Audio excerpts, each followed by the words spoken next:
Bismillahirrahmanirrahim. Assalamualaikum warahmatullahi wabarakatuh. Waalaikumsalam warahmatullahi wabarakatuh. Alhamdulillahilladzi allafa baina qulubina fa asbahna bi ni'mati ikhwana. Asyhadu an la ilaha illallah wahdahu la syarika lah wa asyhadu anna Muhammadan abduhu wa rasuluhu la nabiyya ba'dah. Allahumma salli wa sallim wa barik ala habibina wa syafi'ina wa qurrati a'yunina wa maulana Muhammad sallallahu alaihi wa sahbihi wasallam. Bersyukur kepada Allah Subhanahu wa taala dengan mengucapkan alhamdulillahi rabbil alamin. Seraya kita meningkatkan kualitas keimanan dan kuantitas keimanan kita sebagai tanda syukur kita kepada Allah Subhanahu wa taala. Semoga kita termasuk orang-orang yang pandai mensyukuri nikmat Allah Subhanahu wa taala.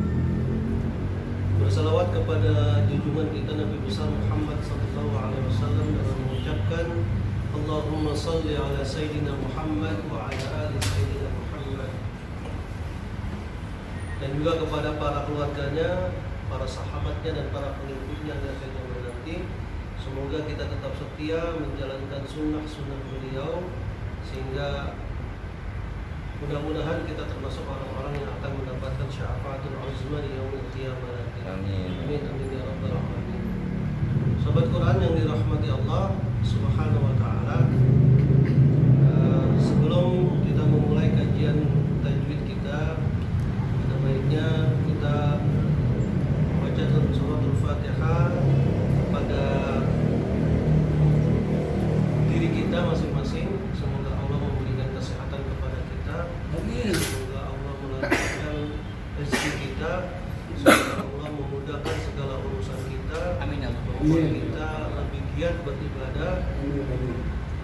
Dan semoga juga kita termasuk orang-orang yang nanti akan menjumpai Allah dengan husnul khatimah. Amin.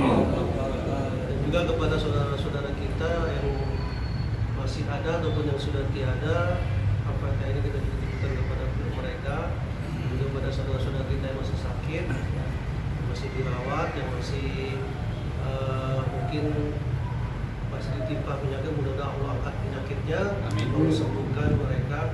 Dan juga tak lupa kepada saudara kita di belahan dunia yang lainnya, yaitu Muslim yang ada di India ataupun juga yang ada di Palestina, yang mereka masih tetap istiqomah mempertahankan keimanan mereka, sehingga apapun resikonya mereka hadapi, sehingga mungkin kematian akan selalu menghantui mereka, tapi mereka tetap istiqomah. Kita doakan semoga Al-Fatihah ini sampai kepada mereka. Alhamdulillah hadiniya wa kunyati solehah. Al-Fatihah.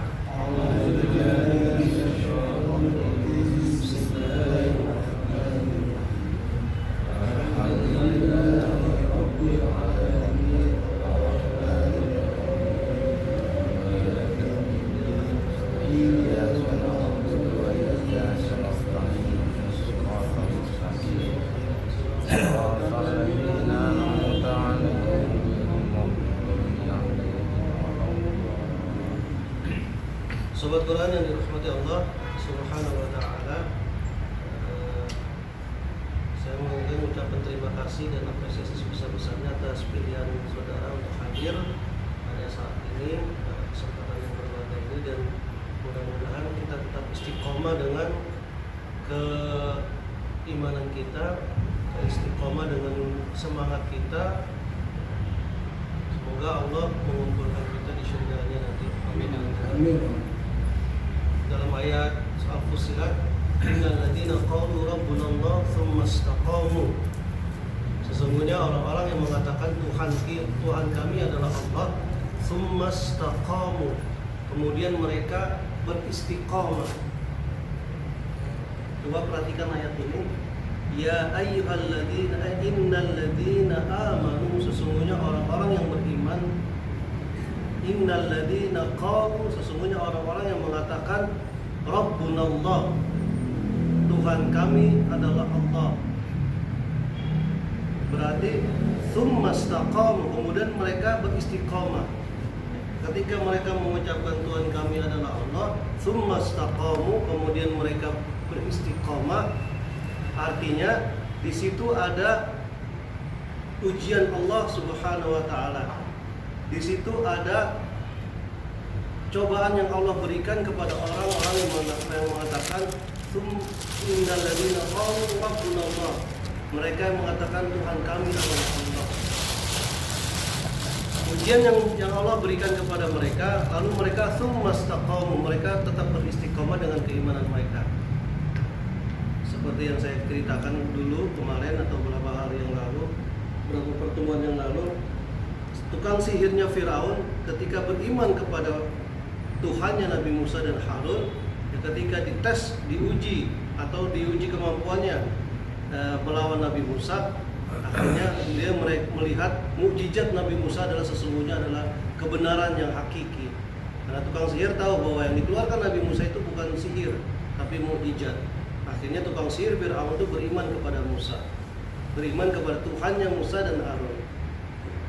Jadi singkat cerita, tukang sihirnya Fir'aun disiksa oleh Fir'aun lantaran beriman kepada Allah Subhanahu wa taala. Tsumastaqamu, akhirnya mereka beristiqomah. Coba perhatikan, taqamu itu menggunakan kata jamak, tsumastaqamu. Kemudian mereka beristiqomah. Ini bermakna bahwa keistiqomahan itu adalah hal yang harus kita lakukan dalam berjamaah. Artinya apa? Istiqomah itu tidak bisa dilakukan dengan sendiri, menyendiri, ya, berzikir sampai berlama-lama zikir gitu kan. Dengan sendiri tidak mau bergaul, tidak mau bersosialisasi atau tidak mau bergabung dalam suatu majelis taklim. Karena dalam bergabungan dengan majelis taklim itu pasti akan terjadi tawasobil haqqi wa tawasobil sabr. Ada saling menasihati, ada saling segan, ada saling rasa malu ketika kita berbuat kesalahan.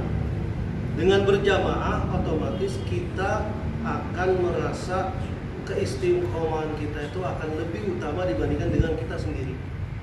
Sabda Rasulullah SAW mengatakan bahwa kambing yang sendiri, ya, itu akan lebih mudah diterkam oleh serigala dibandingkan kambing yang berkelompok. Kambing yang menyendiri itu akan mudah diterkam oleh musuh-musuhnya dibandingkan kambing yang berkelompok.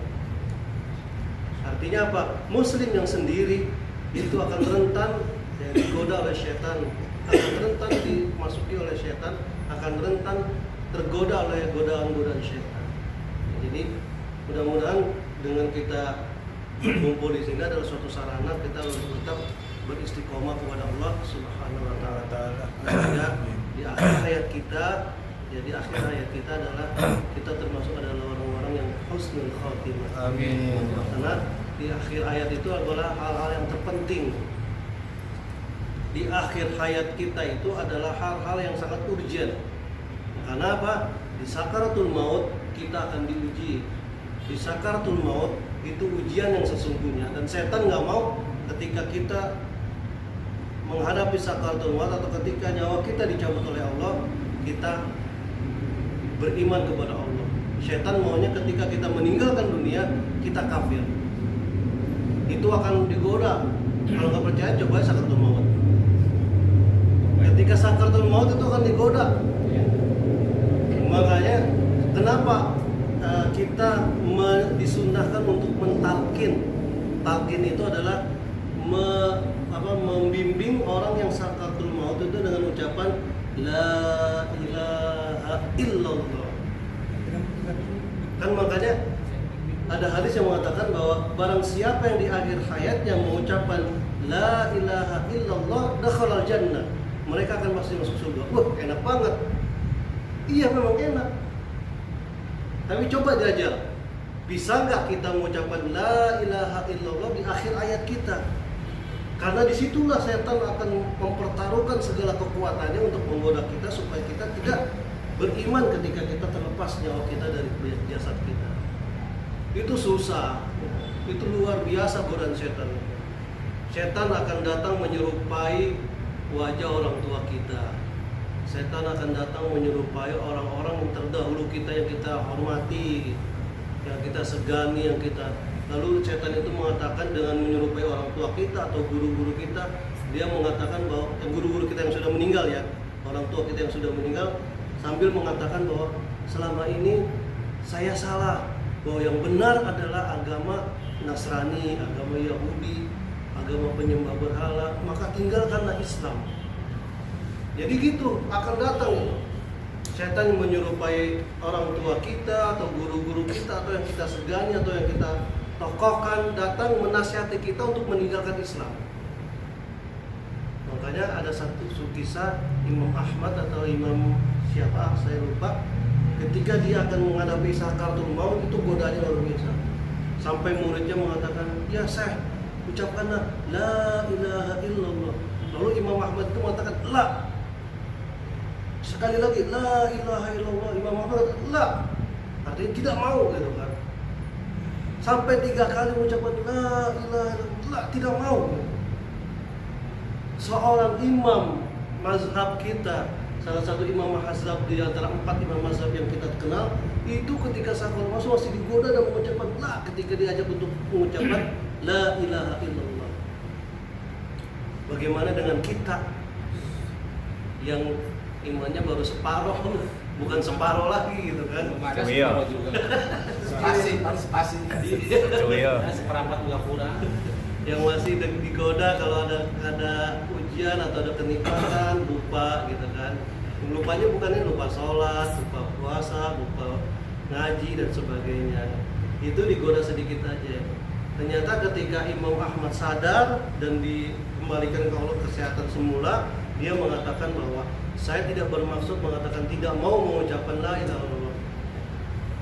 Seiring dengan kamu memerintahkan saya mengucapkan la ilaha illallah, datanglah setan menyerupai orang tua saya, guru-guru saya, mengajak saya untuk meninggalkan Islam. Maka saya katakan la. Itu sekaliber Imam Ahmad yang luar biasa keimanannya, yang luar biasa keilmuannya. Makanya mudah-mudahan ya, makanya doanya selalu Allahumma awin alaina fi sakaratul maut. Mudahkan saya dalam menghadapi sakaratul maut. Amin. Padahal sakaratul maut itu kata Rasulullah itu 700 kali sabetan pedang, pedihnya.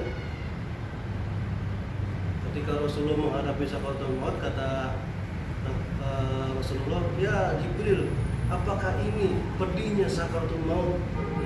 Nabi Muhammad aja sudah berasa pedih gitu kan ketika dicabut nyawanya, padahal baru itu udah dilembutkan oleh Allah, masih mengatakan seperti ini kan, kata Jibril. Iya. Terus apakah umatku akan pedih begini? Enggak, umatmu lebih pedih lagi karena engkau adalah kekasih Allah, sehingga Allah akan ringankan azab atau ringankan sakitnya sakaratul maut. Maka Rasulullah berdoa kepada Allah, "Ya Allah, Jibril," kata Rasulullah, "Jibril izinkan saya berdoa kepada Allah." "Apa doamu ya Rasulullah?" "Saya berdoa semoga semua sakit yang dirasakan oleh umatku dan mulai hari ini sampai nanti yaumul qiyamah nanti semuanya timpakan kepadaku. Mohonkan kepada Allah supaya ditimpakan kepadaku ya Jibril." Artinya sakaratul maut kita itu sudah sebagian besar itu ditimpakan kepada Rasulullah. Ditarik lah. Rasulullah mohon seperti itu gitu kan, supaya umatku itu tidak merasakan sakitnya sakaratul maut. Itu betapa cintanya Rasulullah kepada kita. Kalau Rasulullah cinta kepada kita, bagaimana dengan kita? Bagaimana kita salawat kita? Bagaimana kita mengikuti sunnah beliau? Sunnah yang nggak usah sunnah yang berat-berat lah. Misalnya nikah 2 kali, 3 kali, itu berat sunnah ya. Atau sunnah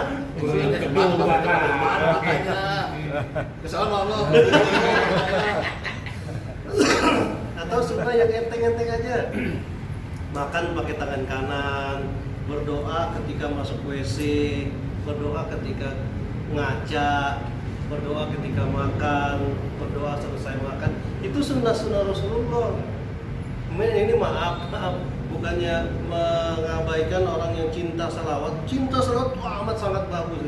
Tapi kalau dia tidak menjalankan sunnah-sunnah yang lainnya, Rasulullah juga akan melihat, Allah juga akan melihat.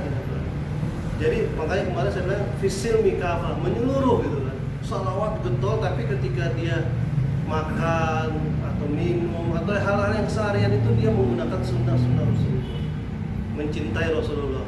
Miara jenggot juga sunnah Rasulullah gitu. Kalau yang ada, kalau enggak juga enggak. Saya ekor. Wah, kamu usaha itu mah. Berarti Ya, jadi insya Allah mudah-mudahan Allah berikan istiqomah bagi kita, ya, sehingga kita dimudahkan dalam menghadapi sakaratul maut.